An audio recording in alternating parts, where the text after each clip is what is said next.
كتير الشكل كم مرة يبان حلو ده من بره، وبعد العشرة والأيام يبان جوه ده غير بره.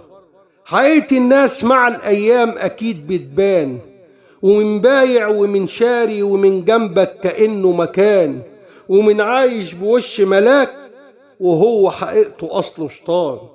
وانت الغلطان، فرطت في حبك بزيادة، وزعت محبة وشوق وحنان ومليت الكون كله سعادة. وقعت محدش سمع عليك وتعبت محدش سائل فيك.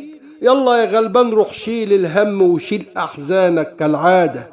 أيوة لوحديك هتشيل الويل ومحدش هيشيل حاجة معاك.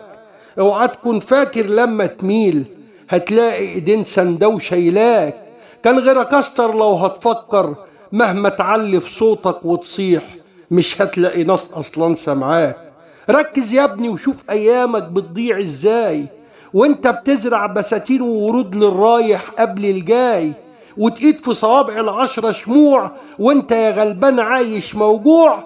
حتى انشافوا عينيك فيها دموع يستخسروا فيك بقين الشاي. فكر حبة في نفسك يمكن تلقى لنفسك حل يا غلبان. كتر الطيبة مع ناس أنزال آخرتها خسارة وليل أحزان. وإن كنت هتعشم في جنابهم أو فاكر يوم راح تكسبهم يبقى هتكسب شر غبائهم وهتطلع برضو أكيد خسران. هتعيش غلبان خليك غلبان، بس هتفضل على طول زعلان، وهتندم أكتر من الأول وتعيش أيام كلها أحزان. وافتكر إنك ضحيت بكتير على ناس مفهومش يا عم الخير. لتعاشي الناس ما تصونش العيش وانت مالكش في وسطيها مكان. كتير الشكل